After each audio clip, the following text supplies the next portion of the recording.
நிச்சயமா சொல்றேன். அவர் ஒரு இந்து மதம் மீது மிக ஆழ்ந்த நம்பிக்கை கொண்ட ஒரு இந்துத்துவ தலைவர் தான். அதை இன்று அவர்கள் எதிர்க்கலாம். ஆனா அவங்க இருக்கும்போது சொன்னதை இன்னைக்கு எதிர்ப்பவர்கள் யாருமே எதிர்க்க முடியாது. ஏனென்றால் அவர்கள் மிக தெளிவாக இருந்தார்கள்.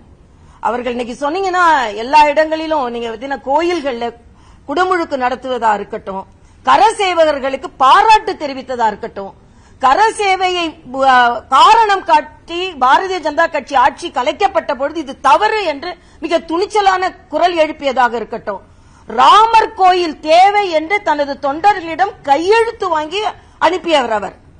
அன்று ராமர் கோயில் கட்டியதில் அதற்கு ஆதரவு தெரிவித்த மிகப்பெரிய இந்துத்துவ அழுத்தமான நம்பிக்கையுடைய இந்துத்துவ தலைவர் அவர். அதே மாதிரி கோயில்கள் எல்லாம் அன்னதானம் போட்ட தலைவர் அவர். அதனால மிக தெளிவாக அதே மாதிரி ராமசேதுக்கு மற்ற இங்கே திராவிட முன்னேற்ற கழகத்தை போன்றவர்கள் எதிர்ப்பு தெரிவிக்கும் போது அதற்கு ஆதரவு தெரிவித்தவர். ஆக இதற்கு எவ்வளவோ காரணங்களை எங்களால் முன்னிறுத்த முடியும். அதனால நிச்சயமா அவர் இன்று இருந்திருந்தால் நிச்சயமாக ராமர் கோயிலுக்கு சென்று சாமி கும்பிட்டு விட்டு இந்த ராமர் கோயில் எங்களது கனவு இது நிறைவேற்றப்பட்டிருக்கிறது என்று சொல்லுவார். ஏனென்றால் அப்படி சொல்வதற்கான அடித்தளம் இருக்கிறது. கரசேவகை பாராட்டி இருக்கிறார், ராமர் கோயில் வேண்டும் என்று அவர் அழுத்தமாக சொல்லி இருக்கிறார். கரசேவையில் ஈடுபட்ட தொண்டர்களின் மீது நடவடிக்கை எடுக்கும் பொழுது அதை கடுமையாக எதிர்த்திருக்கிறார்.